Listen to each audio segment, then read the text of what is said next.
Fala rapaziada, vamos reagir aqui ao Fredinho Caldeira, mano. Sou fã desse cara aqui. A gente vai falar do Flamengo aqui. O cara é especialista em Premier League e futebol europeu. E vamos ver a opinião dele aqui após esse baile. Baile do Mengudo. Vamos lá, Fredinho, fala aí. Bom, virou carnaval, né? Assim, primeiramente, eu fiquei impressionado com as atuações de Palmeiras e Fluminense, arrancando empates. Arrancando não, né? Jogando muito melhor e merecendo vitórias, mas não as conseguindo, e ainda assim impressionantes atuações. Depois o Botafogo elevou o sarrafo para algo praticamente inatingível, deixou todo mundo embasbacado. E agora o Flamengo coloca o Chelsea na roda. Aliás, mais um inglês na roda, né, cara? Assim, Foi verdade, viu? não foi de maneira alguma uma vitória na bola vadia, não foi sequer uma vitória reativa. O Flamengo dominou o Chelsea de cabo a rabo, impressionantemente, bicho. Desde o Com minuto direito a um segundo tempo de manual, indefectível. Assim, um negócio muito, muito, muito impressionante, assim, muito bonito de se ver. E contra um Chelsea titular. Houve algumas alterações no Maresca, colocando, na minha visão, de maneira errada, o Palmer isolado na direita. Quase nunca deu certo isso. O Malo Gusto de lateral, o Reece James no meio, mas era Caicedo, Enzo Fernandes, o novo reforço Delap e todo o restante, assim, que tinha direito. e que fique bem claro, aquele papinho, não queria jogar, mano, no minuto. Antes de um minuto já tinham sendo duas faltas do Chelsea, tá? Pra você que não assistiu o jogo. Os caras entraram pra valer, com a faca no dente. Então, não tem nem isso como argumento para tentar, quem sabe, trazer um contexto da derrota do Chelsea, bicho. O Chelsea abriu o placar num erro individual do Flamengo, do Wesley, se não me engano, mas tinha que dar graças a Deus por estar vencendo o jogo. Não é como se foi um amasso, mas em nenhum momento o Chelsea conseguiu dominar o Flamengo. Pelo contrário, o Flamengo dominou o Chelsea. Um Chelsea que repetiu padrões de uma temporada errática, especialmente de um 2025 que teve mais resultados do que grandes atuações. Que eu acho que dá para dizer isso. E dessa vez não teve como a mídia inglesa ficar de maneira blasé, não prestar atenção e tudo mais. Já vi a manchete do Guardian dizendo que o Flamengo atordoou Não tem como, cara. Não tem como. o Chelsea, o The Athletic. Isso que é o bacana, cara. Eu sou Flamengo, mas eu torci muito pro Palmeiras. Era pro Palmeiras ter ganhado o Porto, cara. Eu torci pra caramba, velho. Eu torci muito pro Fluminense ter ganhado o Borussia, porque, tipo, fica aquele, tipo assim, entalado, entendeu? O Palmeiras jogou pra caramba pra ganhar, o Fluminense jogou pra caramba pra ganhar, entende, mano? Porque sempre fica aquilo, mas não ganhou, entende? Tipo, mas vamos que vamos. Que faz parte do New York Times, falando da implosão do Chelsea e E ontem tentaram menosprezar também a vitória do Botafogo. Entendeu? Porque jogou recuado e tal. Nada a ver, nada a ver. vários outros colocando na manchete a expulsão do aniversariante Nicholas Jackson. Mas eu acho que na manchete deveria estar o foco para os méritos do Flamengo e não para os... Isso é normal, mano. Eu, como flamenguista, eu acho normal outras, outros jornalistas, outras pessoas menosprezarem os nossos feitos. Isso é normal, mano. A gente virou na Libertadores em 2019 e no final, mano, a gente já fez um monte de coisa histórica.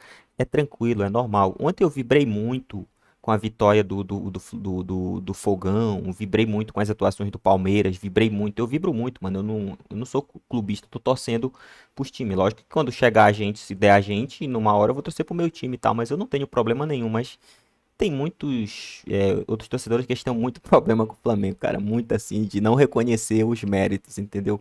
Não só os antes, mas de outros países e tal, e tá tudo certo, cara.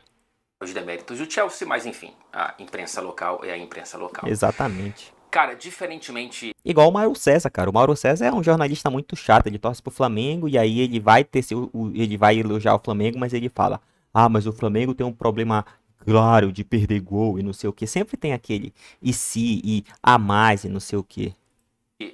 Da, das vitórias, da vitória do Botafogo e do empate do Fluminense, essa vitória eu vi como possível desde sempre.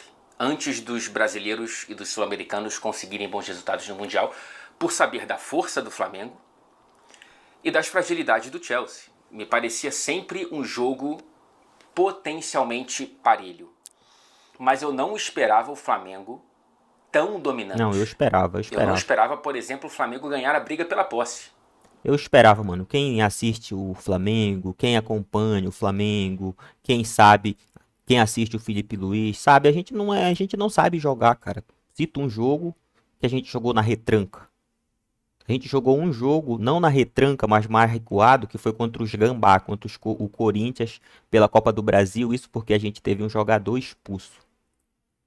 Né? No primeiro tempo mais posse do Flamengo, no segundo mais posse do Chelsea, mas no geral o Flamengo conseguiu controlar mais a bola do que o Chelsea.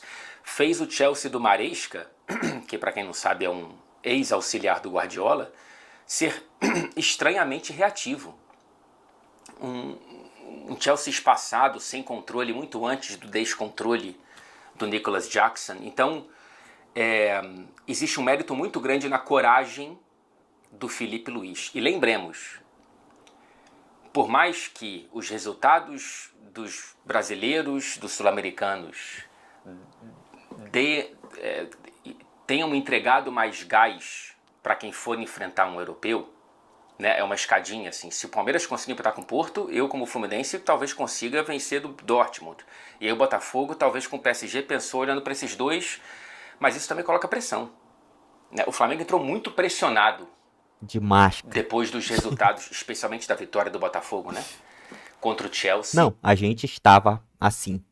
Fomos pro céu, mas se a gente perde ou empata, se a gente perde, a gente ia pro inferno. A gente estava servindo de chacota para todos os antes, mesmo a gente ter torcido para eles, para a maioria, né? Não é todo mundo. Eu tenho muito amigo, tenho amigo palmeirense, tenho amigo corintiano, eu tenho um monte de gente que eu conheço. Mas eu sei que não, a maioria a gente ia servir de chacota, cara, se a gente perde, entendeu? A gente tava com a corda no pescoço. Só que ao mesmo tempo, isso nos deu confiança que tipo, opa, dá para ganhar. Ou seja, então foi bom e foi ruim. Porque a gente notou que dava pra gente ganhar, mas também se a gente perde, a gente tava, ó. E eu valorizo muito quem cresce na pressão, quem cresce em jogo grande. Flamengo. E todo mundo do Flamengo praticamente teve uma atuação perfeita. Assim,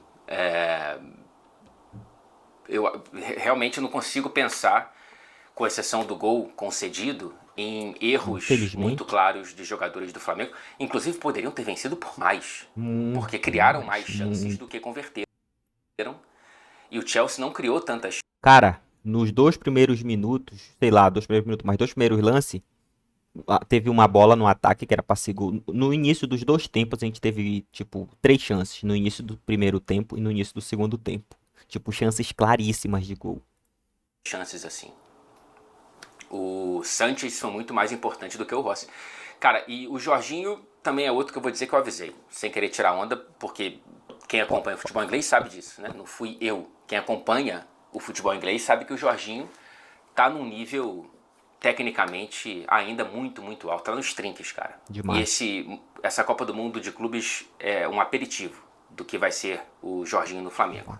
Titularíssimo, passador, controlador de ritmo de jogo, sabe o tempo, sabe quando segurar, sabe quando acelerar. Eu acho o Jorginho um jogadoraço, um golaço do Flamengo contratá-lo, especialmente para esses enfrentamentos, né? O Chelsea, evidentemente, ele conhece muito bem de tempos recentes, campeão da Champions, mas ele estando ali, acho que dá um peso, sabe?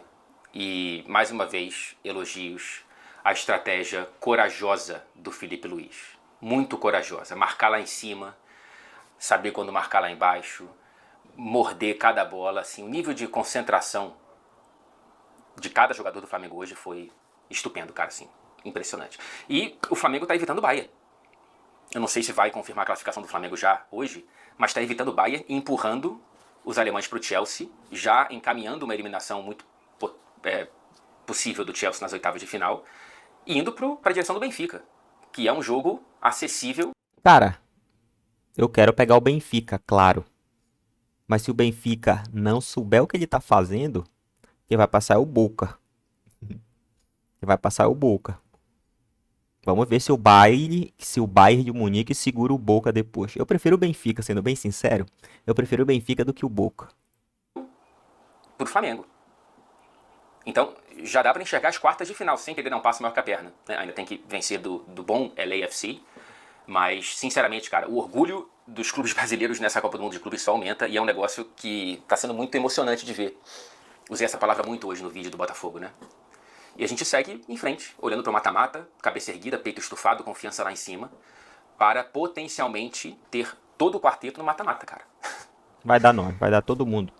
Mais uma vez, não vou dar um passo maior que a perna, porque eu tô muito tenso com o meu Fluminense. Não sei se vai sentir, enfim, vai escorregar em potenciais problemas nesse grupo. Mas, enfim, parabéns ao Flamengo.